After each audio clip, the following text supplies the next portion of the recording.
नमस्ते दोस्तों, आप सबका एक बार फिर से स्वागत है आपके अपने YouTube चैनल सत्य सनातन में। पाकिस्तान इस समय गृह युद्ध की कगार पर है।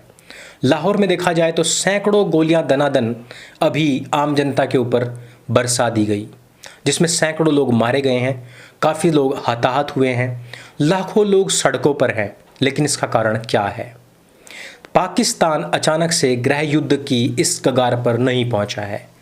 वैसे तो पाकिस्तान का बंटवारा ही जब से हुआ था तब से वो आग के गोले पर ही बैठा हुआ है, ज्वालामुखी पर है। लेकिन ये आग धीरे धीरे सुलग कर कई बार फूट भी चुकी है, लेकिन एक बार फिर से बड़े गृह युद्ध के आसार हमें यहाँ पर दिख रहे हैं। भारत में भी रह रहकर काफ़ी आवाज़ें उठ रही हैं यति स्वामी नरसिम्हानंद सरस्वती और जितने भी राष्ट्रवादी लोग हैं उनकी गर्दनें काटने के लिए। इन दोनों चीज़ों में भारत और पाकिस्तान में बहुत बड़ी समानता है। जो पाकिस्तान में आज देख रहे हैं आप, भारत में आने वाले 1-2 वर्षों में यह सब चीज़ें होंगी और इसकी तैयारियां 2019 से ही चल रही हैं। जब से CAA कानून आया है, जी हाँ, तभी से ही पाकिस्तान से सीखकर ही भारतवर्ष में लब्बैक लब्बैक के नारे लग रहे हैं। पाकिस्तान से सीखकर ही सड़कें जाम हो रही हैं। पाकिस्तान से सीखकर ही यहाँ के संविधान को दरकिनार कर यहाँ सीधे ही शरिया के हिसाब से, जी हाँ, शरिया कानून जो कि एक इस्लामिक कानून है, उसके हिसाब से लोगों की गर्दनें काटने, उनकी जुबान काटने की बातें हो रही हैं। पाकिस्तान में आज ये गृह युद्ध क्यों हो रहा है? इसके पीछे जाने के लिए हमें थोड़ा सा समझना पड़ेगा उस समय से जब फ्रांस में मोहम्मद पैगंबर का कार्टून बना था। पाकिस्तान में एक पार्टी है तहरीक-ए-लब्बैक पाकिस्तान, जिसका लीडर है मौलाना साद रिजवी।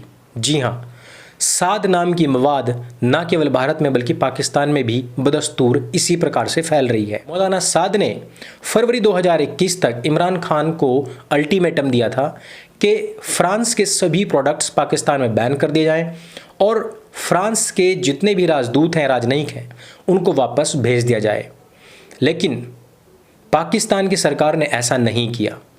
तहरीक-ए-लब्बैक ने इस बार ये कहा कि 20 अप्रैल से वो बहुत बड़ा हुजूम इकट्ठा करके सरकार के खिलाफ आंदोलन करने वाली है।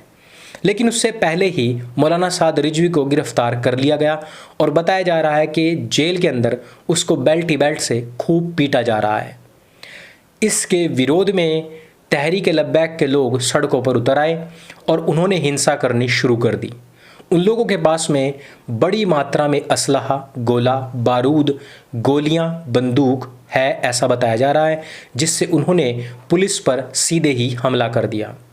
ये सभी वीडियो मैं आपको पिन कमेंट में दे दूंगा, वहाँ से आप टेलीग्राम ग्रुप पर जाकर ये सभी वीडियोस, वहाँ के गृह युद्ध की, सड़कों पर होने वाली हिंसा की वीडियोस देख सकते हैं, जिनको हम यहाँ पर नहीं डाल सकते। पाकिस्तान की महिलाएं, बच्चियाँ, बच्चे, बूढ़े सभी सड़कों पर हैं और पुलिस के साथ में सीधी कार्रवाई कर रहे हैं, क्योंकि मोहम्मद का जो चित्र है वो बना दिया गया है। इसके बाद उन लोगों के वहाँ पर एक ही डिमांड है, सर तन से जुदा, तन सर से जुदा।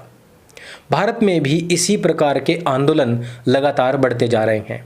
आपने देखा किस प्रकार से अजमेर की दरगाह के सामने भीड़ जुटा करके कुछ चिश्ती चुरुस्ती खड़े होकर के कह रहे हैं कि हमें सर तन से जुदा कर देना चाहिए था, क्योंकि कानून कुछ भी करने वाला नहीं है। भारत में इस प्रकार के बहुत सारे आंदोलन अभी तक हो चुके हैं, इस प्रकार की मीटिंग्स हो चुकी हैं और इस सब के पीछे पाकिस्तानी प्रेरणा है। पाकिस्तान में जिस प्रकार से ईश निंदा कानून है, यानी कि मोहम्मद, कुरान, अल्लाह, इस्लाम के खिलाफ यदि कोई भी बोलेगा तो उसको बिहेड कर दिया जाएगा, उसी कानून की मांग यहाँ भारतवर्ष में भी हो रही है।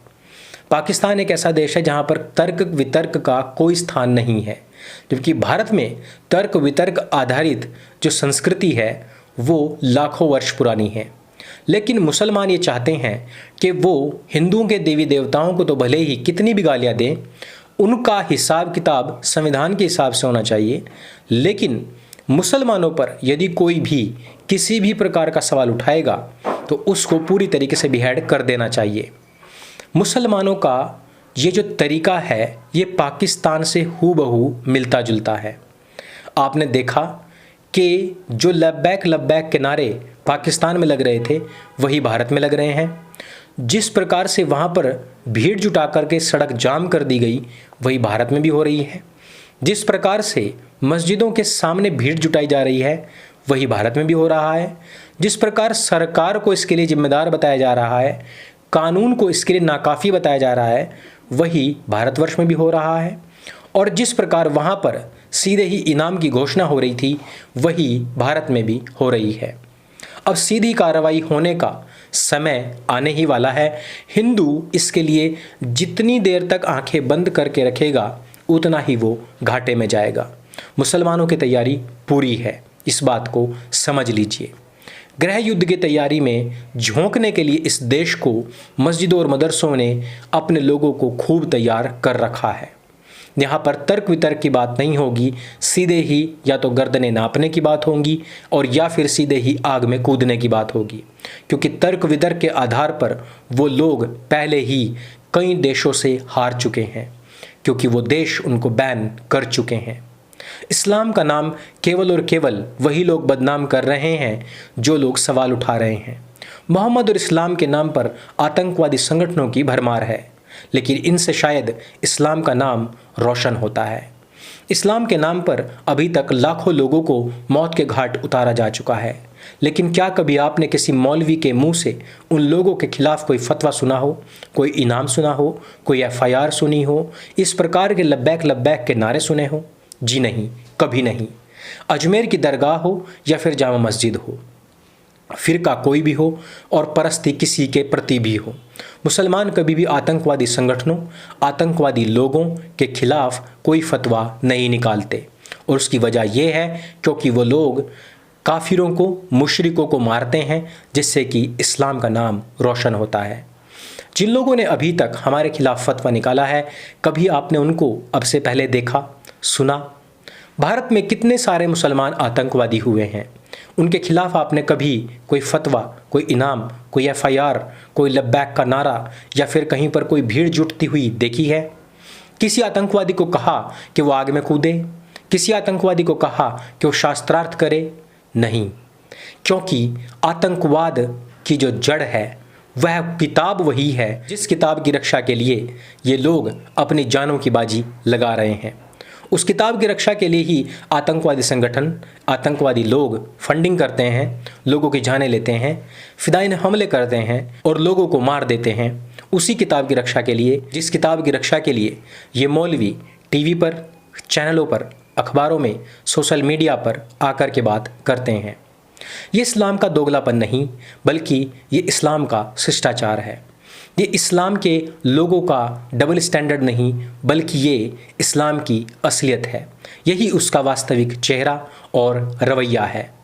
आतंकवादी इस्लाम को मजबूत करते हैं, इसी वजह से कोई मौलाना उनके खिलाफ नहीं बोलता है। पाकिस्तान में जब भी जो कुछ होता है, आने वाले समय में भारत में वही कुछ हो रहा होता है, क्योंकि पाकिस्तान से प्रेरणा लेकर ही यहाँ पर पाकिस्तान के जो बैठे हुए एजेंट हैं वो काम करते हैं।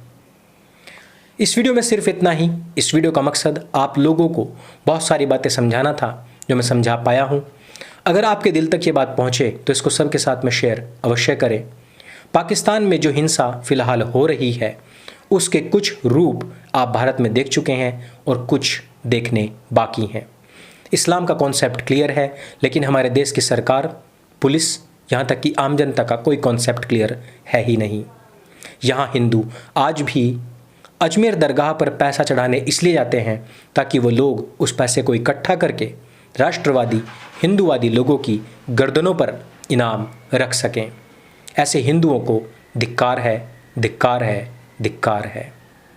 मेरे संग बोले सत्य सनातन वैदिक धर्म की जय। जय हिंद, वंदे मातरम।